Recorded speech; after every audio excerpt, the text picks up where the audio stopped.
అందరికీ నమస్తే. పెళ్ళయిన తర్వాత, పిల్లలు కలిగిన తర్వాత ఇక మా కెరీర్ పని అయిపోయినట్లే అని భావిస్తున్నారా మీరు? అయితే ఈ వీడియో ప్రత్యేకంగా మీకోసమే.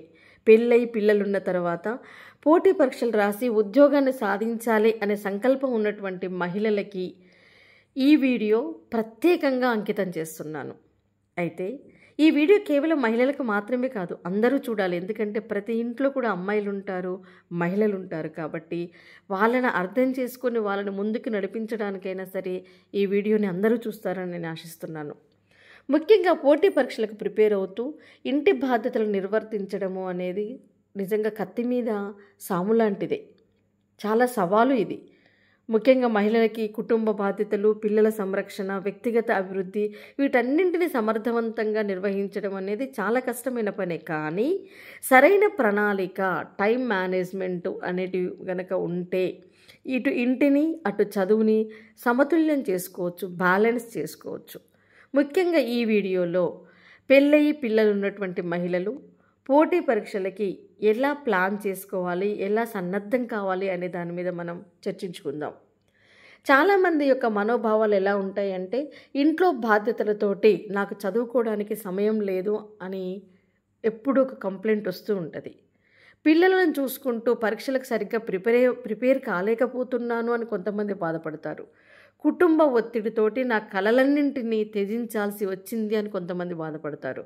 గుర్తుపెట్టుకోండి, ఇలా అనుకోవడం ఈ క్షణం నుంచే మానేయండి. మీ వల్ల కాదు, మీరు చేయలేరు అని ఎవరైనా మీ ఇంట్లో వాళ్ళు కానీ బయటి వాళ్ళు కానీ అంటే వాళ్ళ మాటల్ని మీ ఈ చెవిలో విని ఆ చెవితో బయటికి పంపించేసేయండి. మీరు సాధించగలరు. ఎందుకు అంటే మీరు మహిళ కాబట్టి. మహిళ ఏదైనా సాధించగలదు. మీరు రాత్రిపూట ఎంత అలసిపోయినా తెల్లవారితే కుటుంబాన్ని పట్టించుకోవాల్సినటువంటి బాధ్యత మీది. అయినా సమర్థవంతంగా మీరు చేస్తున్నారు కదా, ఆ పనుల్ని సమర్థవంతంగా సాధించుకుంటూ వస్తున్నారు కదా.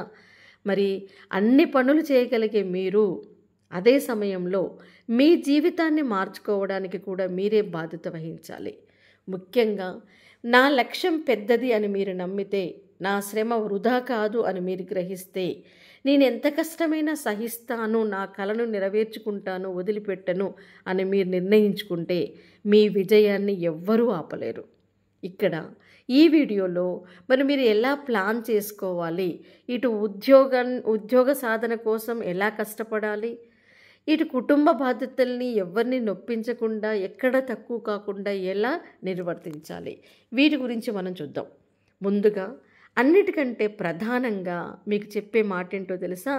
మీ కలని తక్కువగా అంచనా వేయకండి. మీకు కొన్ని లక్ష్యాలు ఉండొచ్చు.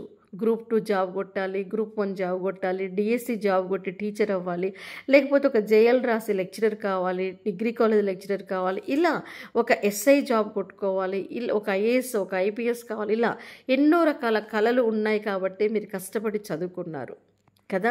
మరి మీ కళల్ని పిల్లలు కాగానే వాటిని కాలరాయకండి. మీ కళల్ని తక్కువగా చేసుకోకండి. మీ ఇంటి పనులు, మీ కుటుంబ బాధ్యతలు మీ కళల కన్నా పెద్దవి కావు. మీరు చదివి ఉద్యోగంలో స్థిరపడితే మీ కుటుంబానికి మీరే ఒక గొప్ప బలం అవుతారు. మీరు ఉద్యోగం చేస్తే మీ కుటుంబానికి మీరే ఒక పెద్ద వరం అవుతారు. నేడు మీరు చదువుకోకపోతే రేపటి పరిస్థితులు అనేటివి మారవు. కానీ మీ కష్టానికి ఈరోజు మీరు శ్రమిస్తే రేపటి జీవితాన్ని గర్వంగా మీరు జీవించగలుగుతారు. మీకంటూ ఒక ఐడెంటిటీ ఉంటుంది, మీకంటూ ఒక సెల్ఫ్ రెస్పెక్ట్ ఉంటుంది, మీకంటూ ఒక సెల్ఫ్ సంపాదన ఉంటుంది. కాబట్టి కుటుంబ బాధ్యతలు నావి, నా కలలు నెరవేర్చుకునే బాధ్యత కూడా నాదే అని మీరు ప్రతిక్షణం అనుకుంటూ ఉండాలి. మరి మీరు చదవడానికి సమయం లేదు అని బాధపడుతున్నారా? అయితే స్పష్టమైనటువంటి టైం టేబుల్ రూపొందించుకోండి. సమయాన్ని సరిగ్గా మేనేజ్ చేయండి. ప్రతి నిమిషాన్ని గెలుపుగా మార్చుకోండి. సమయాన్ని సరిగ్గా ప్లాన్ చేసుకోవడము అనేది విజయం సాధించడానికి ఉండాల్సినటువంటి అత్యవసర ప్రధాన లక్షణం. రోజు 24 గంటలు అందరికీ సమానమే. కానీ విజయం సాధించే వాళ్ళు ప్రతి నిమిషాన్ని తెలివిగా ఉపయోగిస్తారు. గుర్తుపెట్టుకోండి, మీకు పెళ్ళైనా పిల్లలున్నా మీరు లక్ష్యాలని సాధించగలరు. మీరు చదవాలి అంటే సమయం మిగతా వాళ్ళతో పోలిస్తే కాస్త తక్కువ దొరుకుతుండొచ్చు. కానీ రాత్రి పిల్లలు పడుకున్నాక గంటపాటు చదవండి, వీలైతే 2 గంటలు చదవండి. వంట చేసుకుంటూ కొన్ని ఆడియో బుక్స్ వినండి. మీరు తలుసుకుంటే where there is a will there is a way. మీరు తలుసుకుంటే ప్రతి నిమిషాన్ని సద్వినియోగం చేసుకోవచ్చు. నేనైతే వంట చేసుకుంటూ స్టవ్ పక్కన బుక్స్ పెట్టుకొని కలుపుతూ చూసుకున్నటువంటి సందర్భాలు ఉన్నాయి. మరి మీకు ఇప్పుడు ఇంకా చాలా టెక్నాలజీ పెరిగింది. ఆడియో క్లాసెస్ వచ్చేసినాయి, యూట్యూబ్లో క్లాసెస్ వచ్చేసినాయి, యాప్ క్లాసెస్ వచ్చినాయి. మీరు వంట చేసుకుంటూ కూడా మీరు ఆడియో క్లాసెస్ వినొచ్చు. ఇంటి పనుల్లో అన్ని పనుల మీద మనం ఫోకస్ పెట్టాల్సిన అవసరం లేదు. కొన్ని పనుల్ని కేవలం పని చేసుకుంటూ వెళ్ళిపోతే సరిపోతుంది. బ్రెయిన్కి పని అవసరం ఉండదు అక్కడ. అలాంటప్పుడు ఏం చేయండి, ఇంటి పనులు చేసుకుంటూనే ఫోకస్ అంతా కూడా మీ చదువు మీద పెట్టండి. అప్పటిదాకా చదువుకున్న దాన్ని ఇంటి పనులు చేసుకుంటూ రివైజ్ చేసుకోండి. ఇది నేను చేశానండి, ఇల్లు ఉడ్చుకుంటూ రివైజ్ చేసుకునేదాన్ని. ఏదైనా ఇంట్లో బట్టలు సర్దేసుకుంటూ అంతకుముందు చదివిన దాన్ని మళ్ళీ రివిజన్ చేసుకుంటూ ఉండేదాన్ని. నిజంగా ప్రతి పనిలో అంటే మనం మౌనంగా చేసే పనులు ఉంటాయి చూసారా కొన్ని, వాటన్నింటినీ కూడా సబ్జెక్టుని రివిజన్ చేసుకోవడానికి ఉపయోగించుకోవచ్చు. ఇది నిజం. చాలామంది సమయం లేదు, నాకు టైం లేదని బాధపడతారు, కానీ మీరు ఉపయోగించుకుంటే ఎన్నో రకాలుగా మీరు ప్లాన్ చేసుకోవచ్చు. 1 గంట చదివినా కూడా పూర్తి ఏకాగ్రతతో చదవండి. విజయాన్ని చూసేందుకు మీకు సమీపంలో ఉన్నారు అన్న విషయాన్ని ప్రతిక్షణం గ్రహిస్తూ ఉండండి. సమయం లేదు అని కాదు, సమయం ఎలా ఉపయోగించాలో తెలియకనే చాలామంది ఓడిపోతుంటారు. ప్రతిరోజు ఒక షెడ్యూల్ ప్రకారం ప్లాన్ చేసుకోండి. ఉదయం రాత్రి ఎక్కువ సమయం కేటాయించండి. పిల్లలు లేవకముందే ఎర్లీ మార్నింగ్ లేసి ఎక్కువ చదవండి. నైట్ పిల్లలు పడుకున్న తర్వాత ఎక్కువ చదవండి. ఇంటి పనులు తక్కువగా ఉండే సమయాల్లో కూడా ఎక్కువ చదవండి. అదేవిధంగా స్పష్టమైనటువంటి డైలీ వీక్లీ టార్గెట్స్ పెట్టుకోండి. పోటీ పరీక్షల కోసం ప్రిపేర్ అవ్వాలి అంటే సమయాన్ని సద్వినియోగం చేసుకోవడం అనేది తప్పనిసరి.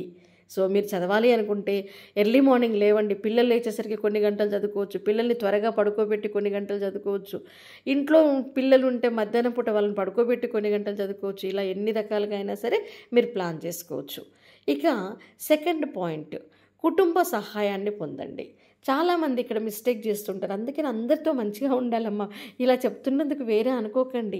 ఎవరి సహాయం ఎప్పుడు అవసరం పడుతుందో, అత్తగారి సహాయం అవసరం పడుతుంది, అమ్మగారి సహాయం అవసరం పడుతుంది. కాబట్టి మెయిన్గా మనం సక్సెస్ కావాలి అంటే ఫ్యామిలీస్ని బ్యాలెన్స్ చేయడం కూడా చాలా ఇంపార్టెంట్ అమ్మా. ఇటు సైడ్ ఫ్యామిలీని, అటు సైడ్ ఫ్యామిలీ, అత్తింటి ఫ్యామిలీని, అమ్మగారింటి ఫ్యామిలీని, బోత్ సైడ్స్ని సాటిస్ఫై చేయగలగాలి మనం. తప్పదు, ఇంక అది కూడా విజయంలో ఒక భాగమే. అర్థమైందా? మనం అందరినీ సమానంగా చూస్తూ అన్ని విషయాలలో వాళ్ళ ఒక మాటన్నా మనం భరిస్తూ ఒక కాడ తగ్గాల్సిన కాడ తగ్గుతూ ఆ ఎఫర్ట్స్ అన్నా మనం గెలవడానికి పెట్టుకోవాలి. ఒక్కొక్కసారి చిటిపోటు మాటలతోటి మనం బాధ పెడుతున్నప్పుడు లైట్ తీసుకోవాలి అంతే. ఇంకా మనకు వినపడలేదు అనుకోవాలి. అప్పుడే మీ ఫోకస్ అంతా కూడా మీ కెరీర్ మీద, మీ లక్ష్య సాధన మీద పెట్టగలుగుతారు. కాబట్టి సో సాధ్యమైనంత వరకు కలహాలకు తావివ్వకుండా అందరితో మంచిగా ఉంటే మనకు సహాయం చేసే వాళ్ళు పెరుగుతారు. కుటుంబ సహాయాన్ని పొందండి. ఎవరైనా సరే సహాయం చేయకపోతే కన్విన్స్ చేయండి. అత్తగారి సైడ్ వాళ్ళైతే నేను చదువుకుని ఉద్యోగం చేస్తే మీ అబ్బాయికి నేను చేదోడుగా ఉంటాను కదా, ఆర్థికంగా నిలదొక్కుంటాం కదా, నేను పిల్లల కోసమే కదా కష్టపడేది, అందరం బాగుంటాం కదా, అందరము అన్న పదం వాడాలి, గుర్తుపెట్టుకోండి. మీరు వేరు మేము వేరు అంటే ఎవరికైనా సరే మనసు ఒప్పదమ్మ సహాయం చేయడానికి. కాబట్టి అందరం బాగుంటాం కదా, అలా కన్విన్స్ చేయడం నేర్చుకోవాలి. అవసరమైతే అమ్మ వాళ్ళ సైడ్ సహాయమైనా తీసుకోవాలి. గుర్తుపెట్టుకోండి, మీరు ఎందుకు రాస్తున్నారు, ఎందుకు చదువుతున్నారు, దాని యొక్క ప్రాధాన్యతని కుటుంబ సభ్యులకు వివరించండి. ఇటు సైడ్ అయినా అటు సైడ్ ఎవరైనా సరే మీ బాధ్యతలో భర్త, పిల్లలు, ఇతర కుటుంబ సభ్యులను భాగస్వాములుగా చేర్చుకోండి. ఇది నీ ఒక్కటి ప్రయత్నం కాదు, మనందరి సమిష్టి కృషి అన్న విషయం వాళ్ళకి చెప్పండి. చిన్న పనులను పిల్లలకి చిన్న చిన్న పనులు అలవాటు చేస్తే వాళ్ళ పనులు వాళ్ళు చేసుకునే విధంగా తయారవుతుంటారు. ఇక్కడ లేడీస్ చేసే ప్రతి పెద్ద మిస్టేక్ ఏంటంటే ప్రతిది వాళ్ళే చేయాలి అనుకుంటూ ఎక్కువ పనుల్ని పిల్లలతో చేయించకుండా ఎక్కువ బర్డెన్ ఫీల్ అవుతుంటారు. కుటుంబ సభ్యుల మద్దతు ఉంటే ఇంట్లో ఒత్తిడి తగ్గి చదువుకు సమయం ఎక్కువ కేటాయించగలుగుతారు. కాబట్టి ఇంటి వాతావరణం ముఖ్యంగా ప్రశాంతంగా ఉండేటట్టు చూసుకోవాలి. వాళ్ళ సపోర్ట్ మీరు తీసుకోవాలి. మీరు ఎందుకు చదువుతున్నారు అనే విషయాన్ని వాళ్ళకి ఎక్స్ప్లెయిన్ చేయండి. మీరు ఒక ఆఫీసర్ అయితే కుటుంబం యొక్క విలువ ఎంత పెరుగుతుందన్న విషయాన్ని వాళ్ళకి ఎక్స్ప్లెయిన్ చేయండి. మీ విజయం మీ కుటుంబానికి ఒక గర్వకారణం అవుతుంది. వారిని మీ ప్రయాణంలో భాగస్వామ్యం చేసుకోండి. ఇక 3వ విషయం, అర్థవంతమైనటువంటి చదువు, స్మార్ట్ స్టడీ టెక్నిక్స్. అంటే గంటల తరబడి చదవడం కాదు, ఎఫెక్టివ్గా చదవండి. అసలు మనకు ఉండేదే చాలా తక్కువ టైం కాబట్టి ఎఫెక్టివ్గా చదవండి. ఇంపార్టెంట్ టాపిక్స్ పైన ఎక్కువ దృష్టి పెట్టండి. షార్ట్ నోట్స్ తయారు చేసుకోవడం, మైండ్ మ్యాప్స్ను ఉపయోగించడం ద్వారా తక్కువ సమయంలో ఎక్కువ నేర్చుకోండి. ప్రాక్టీస్ టెస్టులు, మాక్ టెస్టులు రాయడం వల్ల టైం మేనేజ్మెంట్, ఎగ్జామ్లో ఇన్ టైంలో కంప్లీట్ చేయడం, ఇవన్నీ నేర్చుకోవచ్చు. స్మార్ట్ స్టడీ అనేది విజయానికి ఒక తాళం చెవి లాంటిది. చిన్న సమయాన్ని కూడా ఒక నిమిషాన్ని కూడా ఉపయోగించి ఎక్కువ నేర్చుకోవడం అలవాటు చేసుకుంటే మీకు తక్కువ టైంలో ఎక్కువ సిలబస్ని కవర్ చేయగలుగుతారు. ఇక 4వది, ఇంటి పనులను సులభతరం చేసుకోవడం. కడిగిందే కడుగుతూ, రుద్దిందే రుద్దుతూ, తోమిందే తోముతూ గంటలు గంటలు వృధా చేసుకుంటే మిమ్మల్ని పిలిచి మీకు కిరీటం పెట్టి అవార్డు ఇచ్చే వాళ్ళు ఎవరు లేరమ్మా. అర్థమైందా? చివరికి చూసేది మీ గెలుపును మాత్రమే. కాబట్టి సాధ్యమైనంత తక్కువ సమయంలో ఎక్కువ పని చేయండి.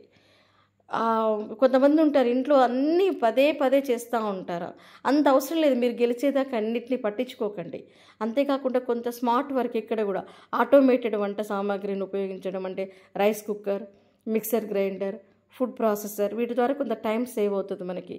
అదేవిధంగా సండే అండ్ హాలిడేస్లో కూరగాయలని కట్ చేసుకొని ముందే మనం ఫ్రిడ్జ్లో పెట్టుకుంటే కొంతవరకు మనకి వర్కింగ్ డేస్లో పని భారం తగ్గుతుంది. అదేవిధంగా ఇంట్లో పనులను ప్లాన్ చేసుకొని అనవసరంగా ఎక్కువ సమయం వృధా కాకుండా చూసుకోండి. దైనందిన పనుల్లో అవసరమైన చోట మద్దతుని తీసుకోవడానికి ప్రయత్నించండి. ఇంటి పనుల విషయంలో సులభతరమైనటువంటి మార్గాలను కనుక మీరు అనుసరిస్తే ఎక్కువ సమయం చదవడానికి కేటాయించగలుగుతారు. అంటే మ్యాక్సిమం ఈజీగా పనులయ్యేటువంటి మిషన్స్ ఏమన్నా ఉంటే వాటి మీద ఆధారపడటంలో తప్పులేదు.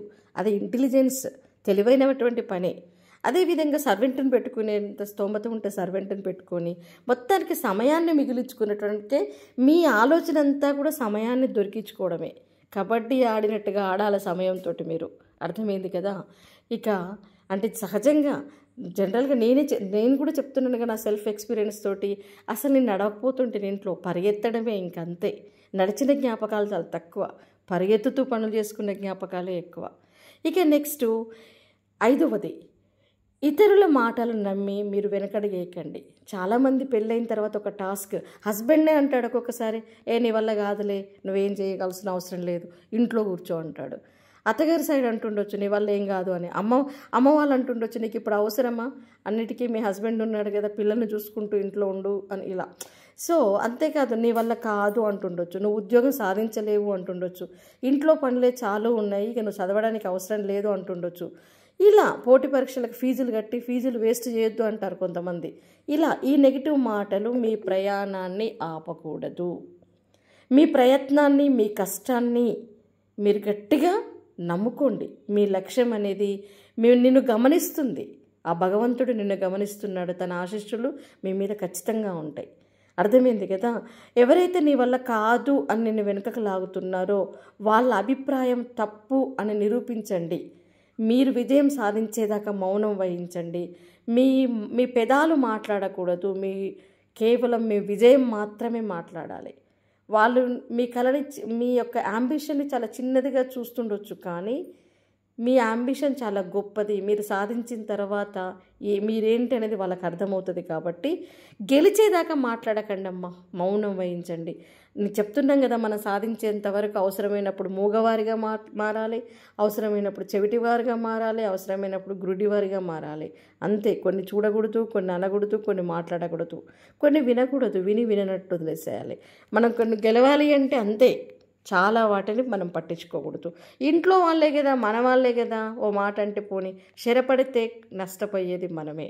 అర్థమైంది కదా? కాబట్టి మ్యాక్సిమం కూల్గా హ్యాండిల్ చేయండి. ఇక నెక్స్ట్ 6వది, కనీసం ప్రయత్నం మొదలుపెట్టండి. వాళ్ళు వద్దన్నారని మీరు అక్కడే ఆగిపోతే ఇక మీరు ముందడుగు వేయలేరు. ఎక్కడ ఉన్నోళ్ళం అక్కడ నిలబడిపోతే మన ప్రయాణం సాగుతుందా? లేదు కదా. మీరు ఒక రోజులో విజయం సాధించలేరు ఎలాగో. ప్రతిరోజు ఒక్కొక్క చిన్న అడుగు వేసుకుంటూ పోతే మీ లక్ష్యం దగ్గరికి మీరు చేరుకుంటారు. అవునా? ఎన్ని వందల కిలోమీటర్లైనా మొదలయ్యేది మొదటి అడుగుతోటే. కాబట్టి ఒక్కొక్క అడుగు చిన్న చిన్న లక్ష్యాలు ఏర్పరచుకొని వాటిని సాధించుకుంటూ ముందుకు సాగిపోండి. రోజు కనీసం 2 గంటలు చదవండి. ఆ టైంని పెంచుకుంటూ పోండి. ప్రతి ఆదివారం రివిజన్ చేయండి. ప్రతి నెలలో ఒక మాక్ టెస్ట్ రాయండి. విజయం సాధించిన మహిళల యొక్క విజయగాథలు చదవండి, వాళ్ళ గురించి వినండి, వాళ్ళు ఎలా సమస్యలను ఎదుర్కొన్నారు, ఎలా బయటపడ్డారు అనేది తెలుసుకోండి. ఈరోజు మీరు వేసేటటువంటి ఒక చిన్న చిన్న ప్రయత్నాలు, మీరు వేసే అడుగులు రేపు మీ జీవితాన్ని పూర్తిగా మార్చేసి మహా విజయం మీకు అందబోతుంది అన్న విషయాన్ని గ్రహించండి.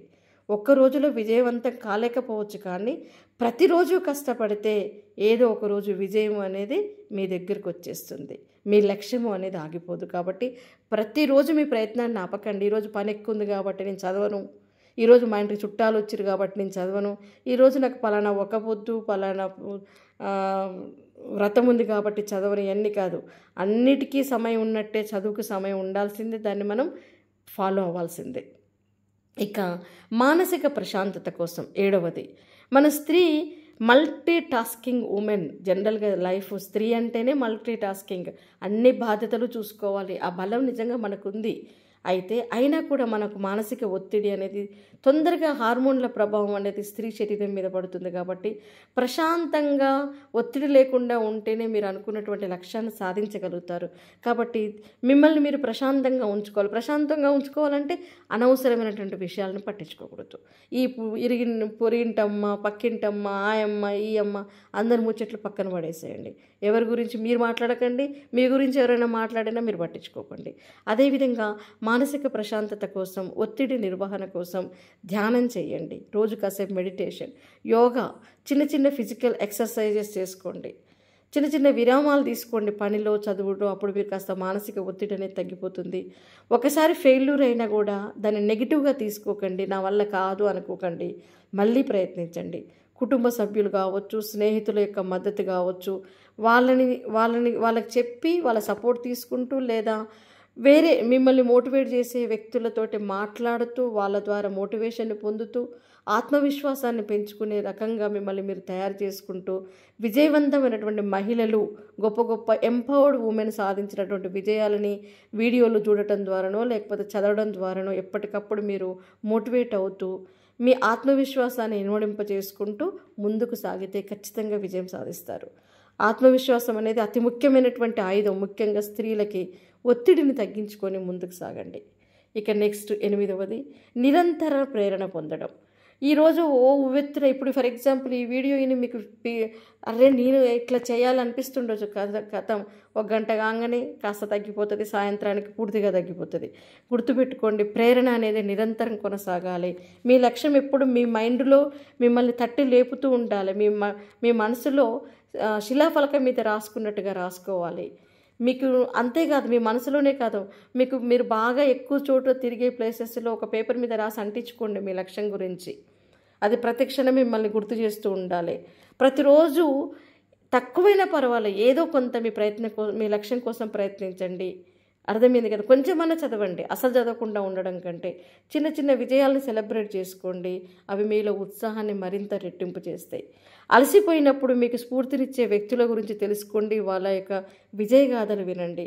విజయం ఒక్క రోజులో రాదు, కానీ ప్రతిరోజు కృషి చేస్తే ఖచ్చితంగా విజయం అనేది వచ్చి తీరుతుంది అని ఈ విషయాన్ని మీరు మర్చిపోకండి. ఇక 9వ అంశం, మిమ్మల్ని మీరు ఎట్టి పరిస్థితుల్లో కూడా తక్కువగా అంచనా వేసుకోకండి. ఎవరన్నా కాదన్నా మీరు గొప్పవాళ్ళు. నేను చదువుకోగలను, నాకు సమయం ఉంది అనుకోండి. నేను చదవలేను, నాకు సమయం లేదు అనుకోకండి. నేను ఇంటి బాధ్యతలను వదిలిపెట్టను, ఇంటి బాధ్యతలను సమర్థవంతంగా నిర్వర్తిస్తా. ఎవరు సహాయం చేసినా సహాయం చేయకపోయినా అదేవిధంగా నా లక్ష్యాలను నెరవేర్చుకుంటా. ఎందుకు అంటే నేను ఎంపవర్డ్ ఉమెన్, నేను స్త్రీని, నేను శక్తి స్వరూపిణి అని మీ మనసుకి మీరు గట్టిగా అనుకోండి. ఎవరెంతమంది నన్ను తప్పుపట్టినా కూడా నేనేమీ మారను, నా విల్ పవర్ ఎక్కడ నేను కోల్పోను. ఎందుకు అంటే నేను శక్తివంతమైన స్త్రీని అని మనసుకు చెప్పుకోండి. ఇలా చెప్పుకోవడం వలన మీరు నిజంగా బలంగా తయారవుతారు. అంతేగాని నా వల్ల కాదు, నేను చేయలేను అన్న విషయాలను మాత్రం మీ ఆలోచనలు కూడా రానియకండి. నా కల నిజం చేయడమే నా లక్ష్యం. నా కుటుంబానికి నేనే బలం. వారిని ఆదుకోవాలి అంటే నేనే ముందుకు రావాలి, నేనే కష్టపడాలి, నేనే సాధించాలి. నా విజయాన్ని ఆపలేరు, ఎందుకంటే నేను ఒక శక్తివంతమైన మహిళని. నేను వెనక్కి తగ్గను, నా కలను సాకారం చేసుకుంటాను. ఇలా ప్రతిక్షణం మీ మనసుకు మీరు చెప్పుకుంటూ ఉండాలి. సమయం చాలా విలువైనది. నా సమయాన్ని సమర్థవంతంగా ఉపయోగించుకుంటాను. నేను సమయాన్ని వృధా చేయను. నా కలలని నెరవేర్చే కర్తవ్యాన్ని నేను మర్చిపోను. నా విజయాన్ని నేను సృష్టించుకుంటాను. ఎందుకు అంటే నేను సాధారణ మహిళ కాదు, శక్తివంతమైనటువంటి విజేతని. నేను ముందుకు సాగితే నా కుటుంబము, నా కుటుంబ ఆర్థిక పరిస్థితులు, సామాజిక పరిస్థితులు మారుతాయి. నా చుట్టూ ఉన్నటువంటి సమాజమే మారిపోతుంది. నా తరం మొత్తం మారిపోతుంది. కాబట్టి నేను కష్టపడి చదువుతాను. నేను విజయం సాధిస్తే ఇంకెంతమంది మహిళలు నన్ను ఆదర్శంగా తీసుకొని వాళ్ళు కూడా నాలాగా గెలవడానికి ప్రయత్నం చేస్తారు. కాబట్టి నేను కష్టపడతాను. ఇలా ప్రతి క్షణం నీ మనసుకు నువ్వు వెన్ను తట్టుకుంటూనే ఉండాలి. మీరు విజయం సాధిస్తే మిమ్మల్ని చూసి ఎంతోమంది మహిళలు ముందడుగు వేస్తారు. ఇప్పుడు మీరు చేయాల్సిందల్లా మొదటి అడుగు వేయడం. మీ కలల కోసం, మీ కుటుంబ భవిష్యత్తు కోసం, మీ గౌరవం కోసం మీ ప్రయత్నాన్ని ఆపకండి. మీరు విజయాన్ని కలగంటున్నారా? అయితే ఈ క్షణమే మొదలు పెట్టండి. అన్నిటినీ బ్యాలెన్స్ చేయండి. ఎందుకంటే you are a powerful women. మీరు ఆర్డినరీ కాదు, ఎక్స్ట్రాడినరీ ఉమెన్. కాబట్టి మీలో సర్వశక్తులు ఉన్నాయి. ఎవరు మీకు సహాయం చేయాల్సినటువంటి అవసరం లేదు. ఎవరు ఆపినా మీరు ఆగలేరు. ఎందుకంటే మీరు ఎంపవర్డ్ ఉమెన్ కాబట్టి, శక్తివంతమైనటువంటి మహిళ కాబట్టి ఈ క్షణమే మీరు మొదలు పెట్టండి. విజయం మీ వశం అవుతుంది. మీ విజయం మీ చేతుల్లో ఉంది అన్న విషయాన్ని నిరంతరం నమ్ముతూ